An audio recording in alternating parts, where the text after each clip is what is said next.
ማለቱ ነው እንጂ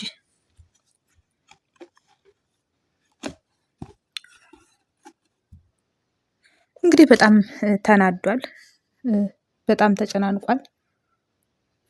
እንግዲህ እሷም እያለችው ያለው ሚስጥሩን እንደብቅ ነው እያለች ያለችው። ሚስጥሩን እንደብቅ መናገር የለብንም እኔም እደብቃለሁ ነው እያለች ያለችው። እሱ ግን ምንም ነገር አይደብቅም። ምንም ሚስጥር እንዲደብቃት አይፈልግም። እንግዲህ ህይወት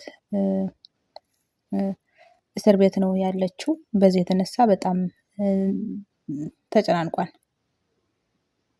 እንግዲህ እሱ ደግሞ ካሁን በኋላ አብረሽኝ እንዳትሆኝ ተይኝ ነው እያላት ያለው። ካሁን በኋላ ተፋችኝ በቃ አንቺ የህይወትን ፍቅረኛ አማገጥሽ፣ እንዲህ አድርገሽ ህይወቴን አበላሽተሽዋል ነው እያላት ያለው። እንግዲህ እሷም ደግሞ የእስር ቤት ጓደኛዬ ነች እና አብሬ ከአንተ ጋር እሆናለሁ ሄዳለሁ ነው እያለችው ያለው።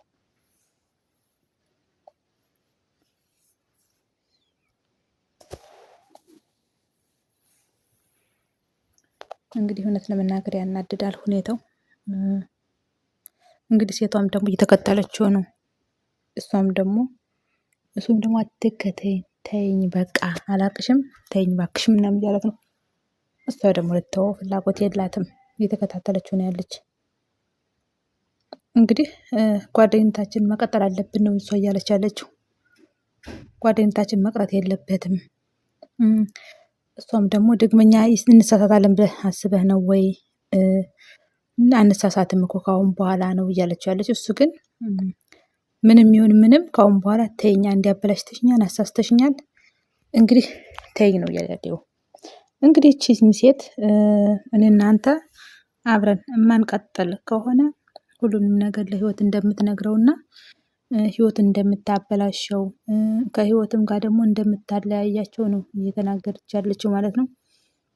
እንግዲህ ከዚህ ስህተትም ውስጥ የከተተችው እሷ ናት። ሆን ብላ ወጥመድ ውስጥ የከተተችው እሱ ምንም እንደዚህ አይነት ህይወት የማይፈልገው ህይወት ውስጥ ነው ያስገባችው ማለት ነው።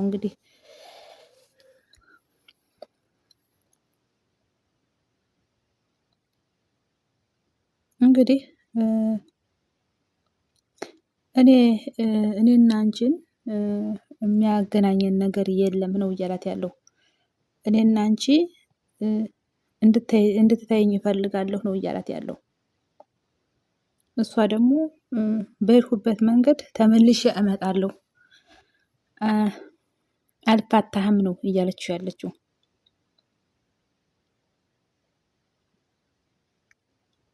እንግዲህ እሷም ፍቅረኛሞች አይደለም እንድንሆን የምንፈልገው ጓደኛ ብቻ እንሁን እያለች ሌላ ውስጥ እየከተተችው ነው። እንግዲህ አንዴ አብረው አድረዋል። አሁን ደግሞ ዳግመኛ ስህተት ውስጥ ልትከተው እየተከታተለችው ነው። እሱ ግን ለፍቅረኛው ታማኝ መሆን ስለሚፈልግ ተይኝ አትቅረቢ ነው እያላት ያለው ሮቤልም። ይችም ሴት እንግዲህ የተላከች ነው የምትመስለው። ሆን ብላ ነው እየተከታተለች ያለችው። ራሷንም አዋርዳ እዚህ ላይ ልጁንም ደግሞ እያበላሸችው ነው ማለት ነው። አንዳንድ ሴቶች እንዲህ ነው ባለትዳር ሰው ላይ ፍቅር ካለው ሴት ሰው ላይ እንዲህ ነው የሚንጠለጠሉት እና በጣም ከባድ ነው ማለት ነው። እንግዲህ እዚህ ላይ ህይወትም አሰሪዋ ፍሬ ታስፈታትና ከእስር ቤት ታወጣትና ህይወትዬ እንግዲህ በእኔና በአንቺ መሀል ብዙ ነገር ተፈጥሯልና በቃ ይቅርታ አድርግልኝ ትላታለች ማለት ነው። ህይወትም እንግዲህ ያለፈው ያልፏን እኔ ይቅርታ አድርጌልሻለሁ፣ ችግር የለም አንቺም ይቅር በይኝ ምናምን ትላለች። እንግዲህ እችም ልጅ ድንገት ቀን ጥሏት ነው እንጂ እሷን ፍሬን ለመጉዳት ፈልግ አይደለም። ሰራተኛ ሆና በገባይበት ነው እንግዲህ ያ ነገር የተፈጠረው። እንግዲህ ህይወትም ይቅር ብዬሻለሁ ምናምን ትላታለች። ፍሬም ደግሞ እንዲህ በቀላሉ ይቅር አልሽኝ ወይ እያለቻት ነው። እንግዲህ እችም ልጅ ምንም ጭምት ልጅ አይደለችም እና ሁለታችንም ተሳስተናል እና አሁን በቃ ይቅር መባባል አለብን ብለው ይቅር ይባባላሉ። በዚህም መሀል እንግዲህ ሮቤል ይሄድና ድንገት ያገኛትና አቅፎ ይስማታል። ደህንነቷንም ይጠይቃታል ምናምን። እንግዲህ ደህና ነሽ ወይ ምናምን ይላታል ማለት ነው። እንግዲህ እሷም እሱን ይበልጥ ሲያቅፋት ደግሞ ደህና እንደሆነችና እንደተደሰተች ምናምን ትነግረዋለች ማለት ነው። እንግዲህ ፍሬም በመሀል እንግዲህ ትታቸው ወደ ቤት ለመሄድ ትወስንና እንትን ትላለች ማለት ነው።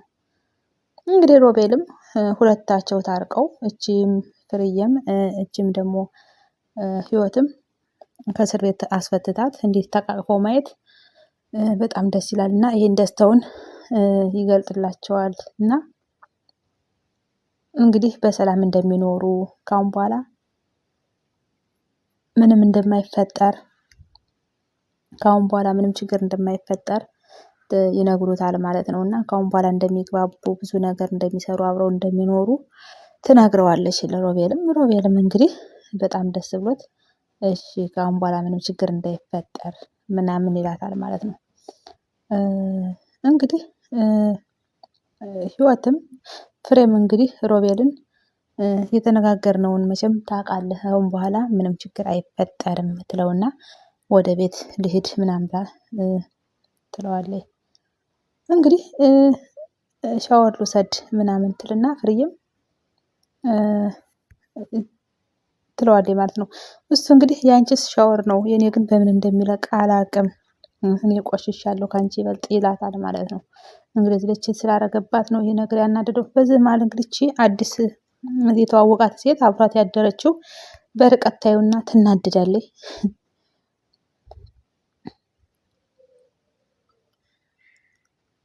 እንግዲህ ሮቤልም በመሀል እንግዲህ እስኪ ነይ ልቅራፍሽ እያለ ያቅፋታል ምናምንና በዚህ መሀል እንግዲህ ተነፋፍቀው ስለሆነ ነው እንደዛ የሚያደርገው። እንግዲህ ቤት ይሄዳሉ። እንግዲህ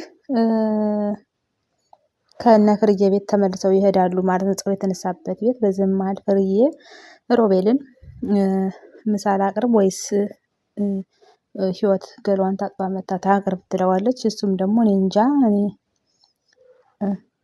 ምናምን ይላታል። እንግዲህ ይሄ ነገር እሱ የሰራው ስራ ጸጥቶትና ተናዶ ውስጡ ተከፍቷል እና በዚህም መሀል እንግዲህ ምን ነው ደህና ነህ ወይ እያለች ሮቤልን ትጠይቀዋለች ማለት ነው ፍሬ። በዚህም እሱ እኔ እንጃ ደህና ነኝ ምናምን ይላታል። ግን ደስተኛ አይደለም፣ የሰራው ስራ አሳፍሮታል፣ ጸጽቶታል። እንግዲህ ፍርዬም ወይ ፍቅረኛ እስክትወጣ ፈልገህ ነው ወይ ፍቅረኛ ትወጣና ታቅርብልህ ወይስ ምናምን በግልጽ አንተ ለምን አትናገርም ትለዋለች። እንግዲህ እሱም እሺ እሷ ትምጣና አብረን እንበላለን ችግር የለም ይላል። እሷም ታጥፋ ትወጣለች ለባብሳ ምናምን። እንግዲህ እስር ቤት በጣም ከባድ እንደሆነና በጣም ተጨናንቃ እንደቆየች ነው እየነገረችው ያለ። እሱም ይበልጥ ውስጡ ይነካል እንደዛ ስትለው። እንግዲህ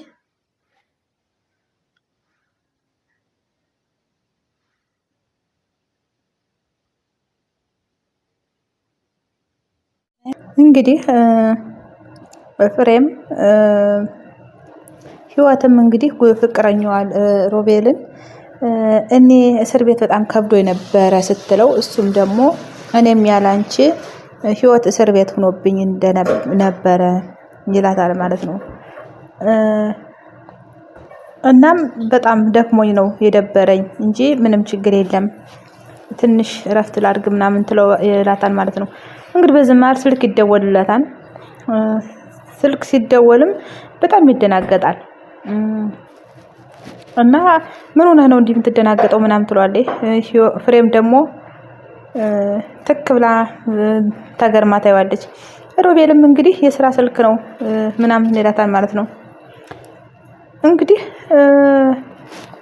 እና የስራ ስልክ ነው ወይ እንደዚህ ያስደነገጠክ ብላ አላመነችውም። ትጠይቋለች። እሱ ግን የገባበት በቃ ነገር በጣም እንትን ብሎት ነበረ፣ ማንሳት ነበረበት እና አትደውይብኝ ብሎ ወይም ደግሞ የሆነ ነገር ማለት ነበረበት። ያንን ነገር ግን ልጅቱ ከእስር ቤት ስለወጣች ህይወት ከእስር ቤት ገና መውጣቷ ስለሆነ ያንን ነገር ሊያስጨናንቃት አልፈለገም ማለት ነው።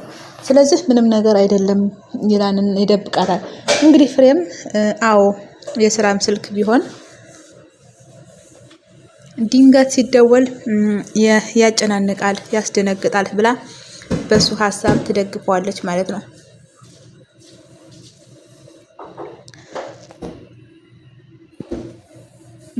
እንግዲህ እውነት ነው፣ ትክክል ነው። ድንገት ሲጮህ ድንግጥ አልሁ ይላል። እንግዲህ በዚህ መሀል ህይወት እሺ ምናምን ብላ ዝም ትልና እኔ ግን እስር ቤት እያለሁ የስልክ ጥሪ ረስቼ ነበር ትላለች። ህይወትም እንግዲህ እውነት ነው፣ ብዙ ነገር ይረሳል፣ ብዙ ነገር እንትን ይላል። ሰው በህይወት ብዙ ነገር ሊረሳ ይችላል ትላለች። በዚህ መሀል ደግሞ እንግዲህ ይደወልበታል። አሁንም ደግሞ የተደወለበት ነው። እንግዲህ ደግሞ ሲደወልበት እንዴት ምንድነው የተፈጠረ ችግር አለ ወይ ምንድነው የሆነው ትለዋለች ማለት ነው ህይወት። እሱም እንግዲህ ምንም ነገር አልተፈጠረም ብሎ ይጮህባታል። በቃ ተናዷል፣ አናደዋለች ፍቅረኛው ማለት ነው። ያቺ አዲሷ ያሳሳታቸው ልጅ እንግዲህ ይቅርታ ጮህኩብሽ አይደለ ምናምን ይላትና ነገሩን በማድበስበስ ያልፋል። እንግዲህ ልጅ ይቅርታ ምናምን ብሎ ተነስቶ ወደ መኝታ ክላስ ይሄዳል። እንግዲህ በዚህም ድርጊቷ በጣም ትናደድና ህይወት አንገቷን ደፍታ ዝም ብላ ትክዝ ትላለች ማለት ነው። እንግዲህ ፍሬም በዚህ ሁኔታ የሆነ ነገር የሆነ ይመስላል። አንቺም አትጨነቂ፣ እረፍት አድርጊ፣ አትጨናነቂ፣ የሆነ ችግር ይሆናል ትላለች ማለት ነው። እንግዲህ ፍሬም ሌላ የገጠመው ነገር ስላለ ነው እንዲህ የሚሆነው፣ የሆነ ነገር ነው ብላ አንዳንድ ነገሮችን ለመጠቆም ትሞክራለች። ፍሬም የደበቀው ነገር ሊኖር ይችላል፣ ወንድ ልጅ የደበቀው ነገር ሲኖር እንዲህ ይደናገጣል ምናምን ብላ ሌላ ጥርጣሬ ነገር እንድጠረጥር ምናምን ትነግራታለች። እና ካጠፋሁም ይቅርታ፣ ከተሳሳትኩም ይቅርታ ምናምን ትላታለች ማለት ነው። እዚህ ላይ እንግዲህ ፍሬ እያስጠረጠረቻትም ነው፣ እንዳጠረጥርም ደግሞ ዙራ መለስም እያደረገቻትም ነው። እንግዲህ ወይም የስራ ጉዳይ ይሆናል ወይም ደግሞ እኛ እንዳሰብነው ይሆናል ብላ ተነግራታለች ማለት ነው። እንግዲህ አሁን እዚህ ላይ ህይወት በጣም እያሳዘነች ነው፣ እውነት ለመናገር በጣም እየተጎዳች ነው። እንግዲህ በዚህ መሀል ጭንቀትም ከሆነ ፈጣሪ እግዘው፣ ካልሆነም ደግሞ እንግዲህ እሱ መጎዳት ማየት እንደማችልና ከሷ ጭንቀት ውጪ የሱ ችግር ውስጥ መሆን ነው እያሳሰባት ያለው። እና እንግዲህ ሮቤልም ወጥቶ ምን ፈልገሽ ነው የምትደውይብኝ? ምንድነው የፈለግሽው? ምናምን እያለ የጨዋ ስልክ ያወራታል ማለት ነው። ደጋግማም እንዳትደውልና በህይወቱ እንዳትረብሸው ይነግራታል።